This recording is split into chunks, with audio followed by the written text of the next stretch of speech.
Hello बच्चों, आज हम इस वीडियो में प्रसिद्ध प्रकृति के कुशल चितेरे कहे जाने वाले कवि सुमित्रा नंदन पंत द्वारा रचित कविता वे आँखें की व्याख्या और प्रश्नोत्तर करेंगे।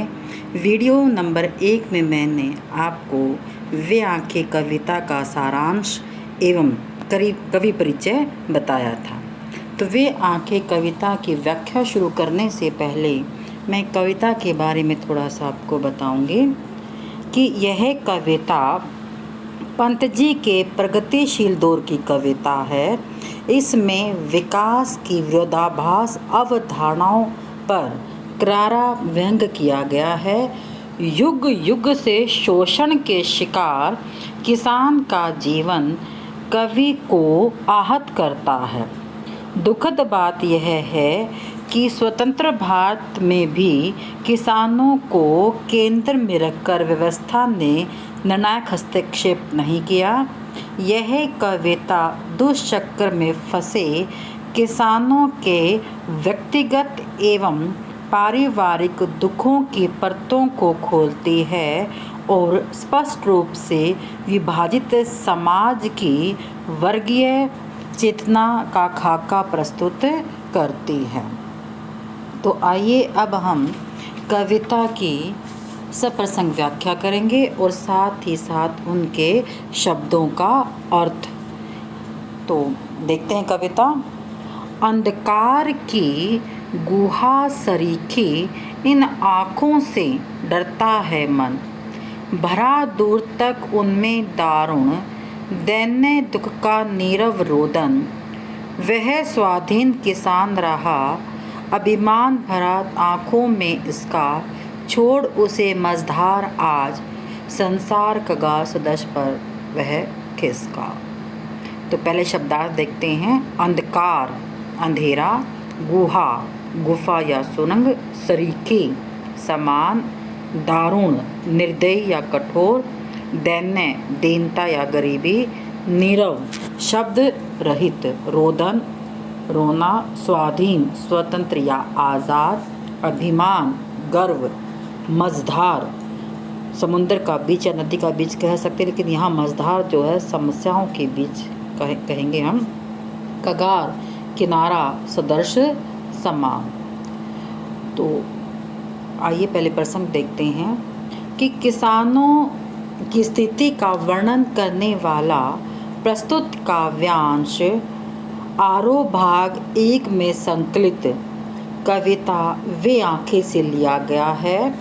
इसके रचयिता हैं सुमित्रा नंदन पंत। इस कविता में कवि ने भारतीय किसान के भयंकर शोषण व दयनीय दशा का वर्णन किया है।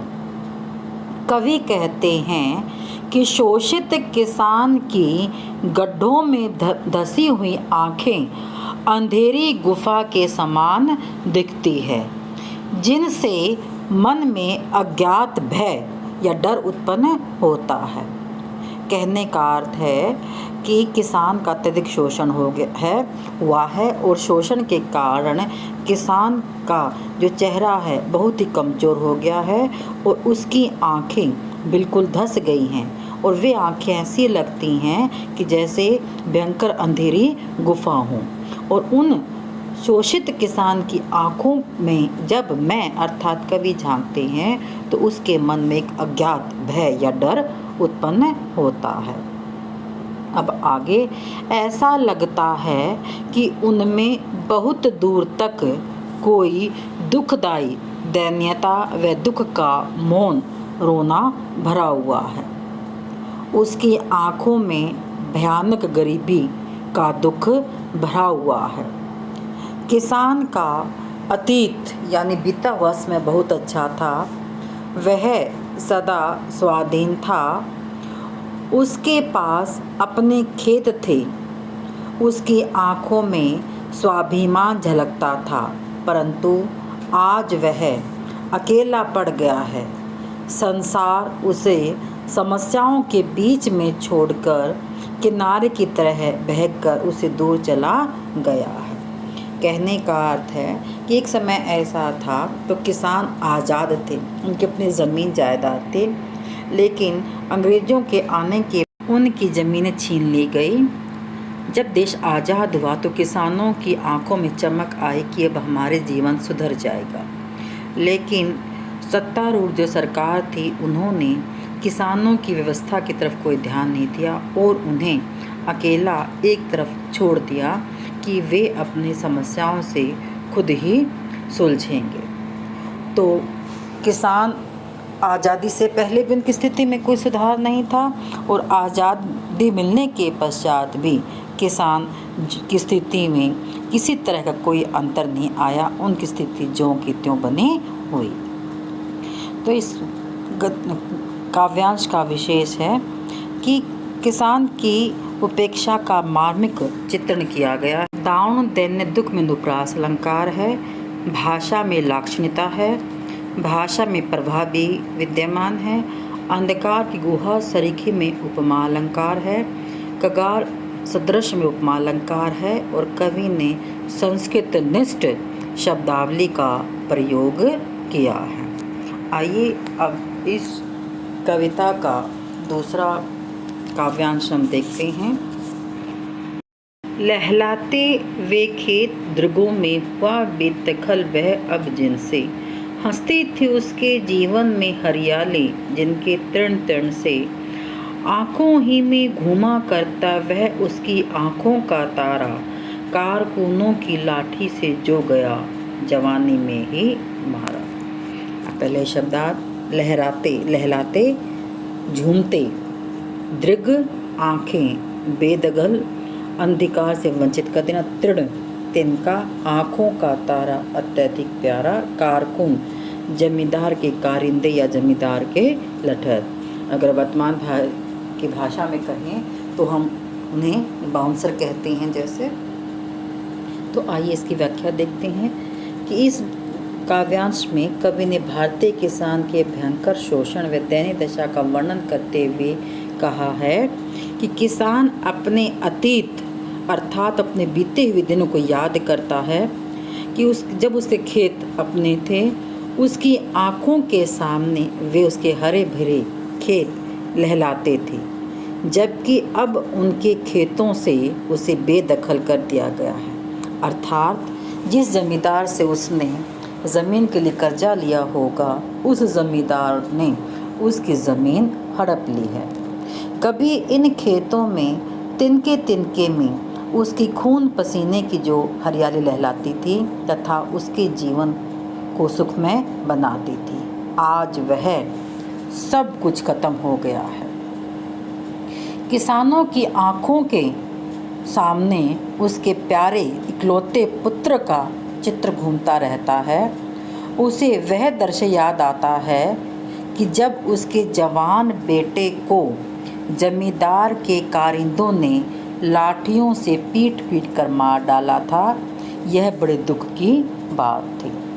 कहने का अर्थ ये है कि कभी किसान ने ज़मींदार से कर्जा लिया होगा और उसके बदले में जब कर्ज नहीं उतार पाया होगा किसान, तो उसकी ज़मीन को ज़मींदार ने हड़प लिया होगा और जब उसकी ज़मीन को हड़प लिया होगा तो उसके पुत्र ने अर्थात किसान के पुत्र का विरोध किया होगा, तो ज़मींदार के लठैतों ने उसके जवान पुत्र को लाठियों से मार दिया था।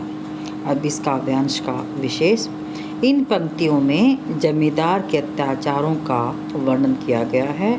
लहलाते खेत तथा जमींदारों की लाठी से पिटकर मरे पुत्र में दृश्य बिंब साकार होता है।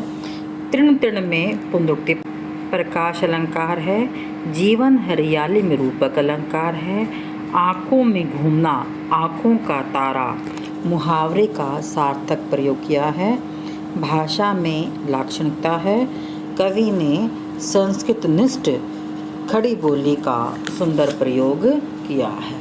अब अगला काव्यांश, बिका दिया घर द्वार महाजन ने 82 कोड़ी छोड़ी, रह रह आँखों में घूमती वह, कुर्क हुई बरगों की जोड़ी, उजरी उसके सिवा किसी के पास दुहाने आने देती। आह, आँखों में नाचा करती, उजड़ गई जो सुख की खेती। शब्दार्थ: महाजन, साहूकार, ऋण देने वाला। कोड़ी, एक पैसा। कुर्क, नीलाम। बरघों की जोड़ी, बैलों की जोड़ी। उजरी, उजली, किसान की गाय का नाम। सिवा, बिना। दुहाने, दूध दुहने के लिए। आह, आह, दुखदाई शब्द। आँखों में नाचना, बार बार सामने आना। अब इस पंक्ति में भारतीय किसान के भयंकर शोषण एवं दयनीय दशा का वर्णन किया गया है।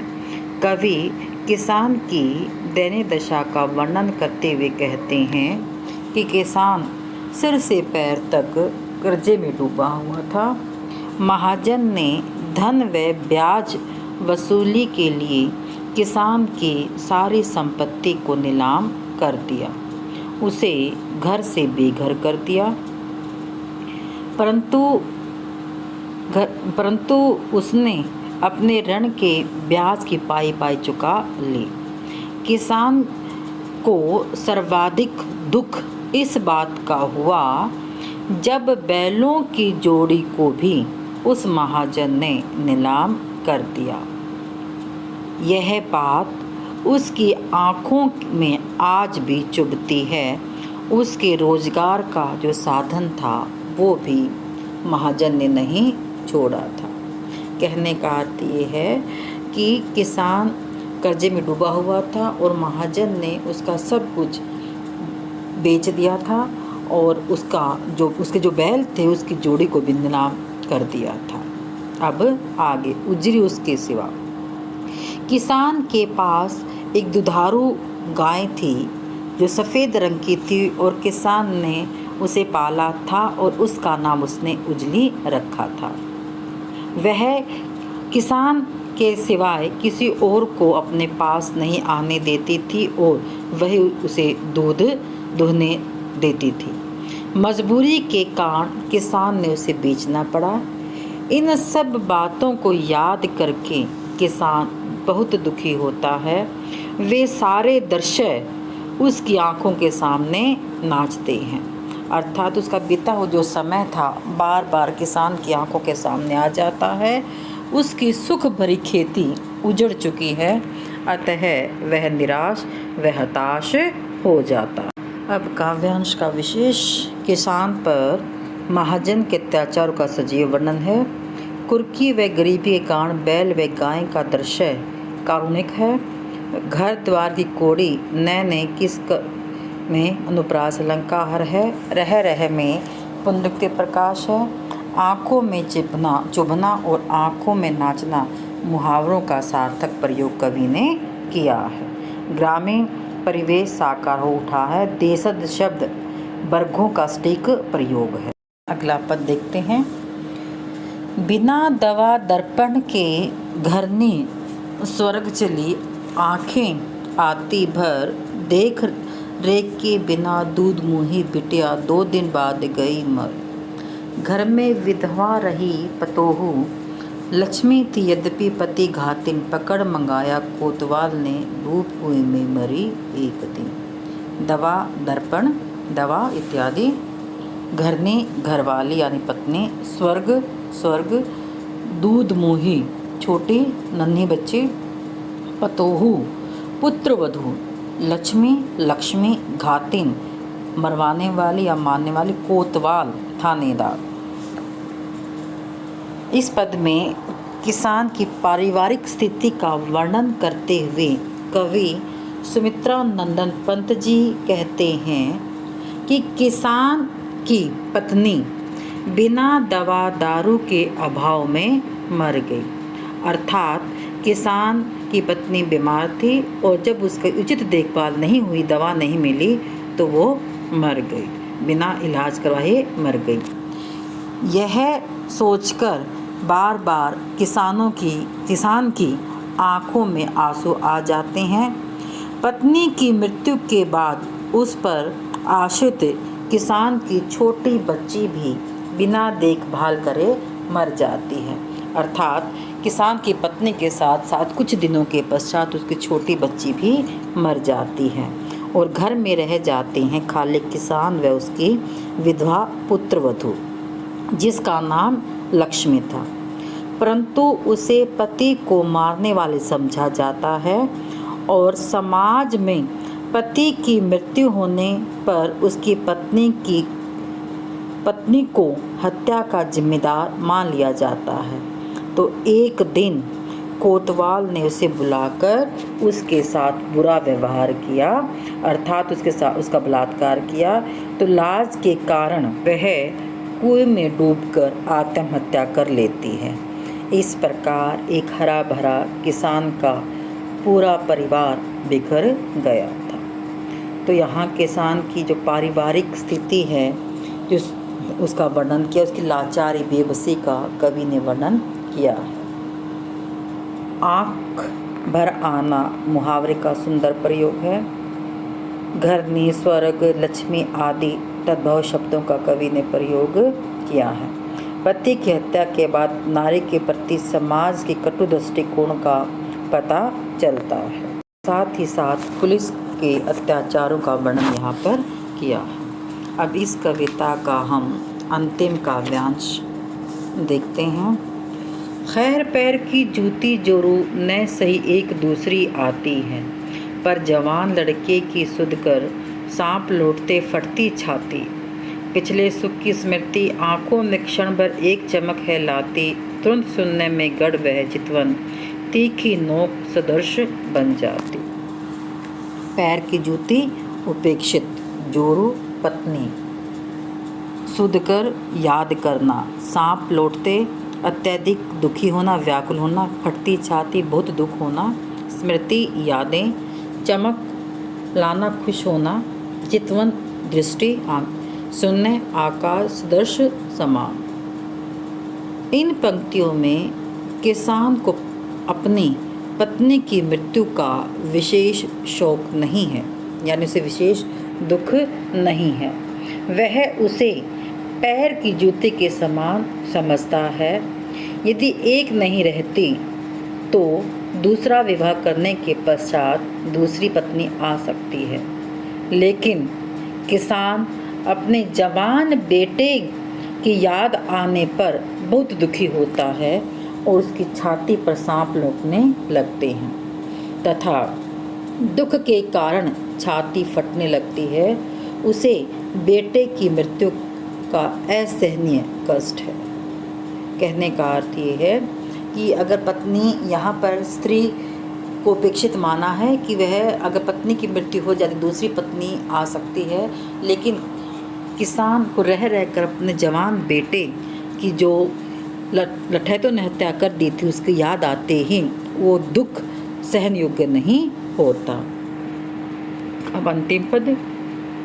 किसान जब बीते हुए सुखहाली जीवन को याद करता है तो उसकी आंखों में एक पल के लिए खुशी की चमक आ जाती है, लेकिन दूसरे ही पल वह वर्तमान की, यानी उस समय जो किसान की स्थिति बहुत ही दयनीय हो गई थी, सच्चाई के धरातल पर सोचता है तो वर्तमान में उसकी नज़र आकाश में टक्कर रह जाती है और वह विचार शून्य होकर टकटकी लगाकर देखता है।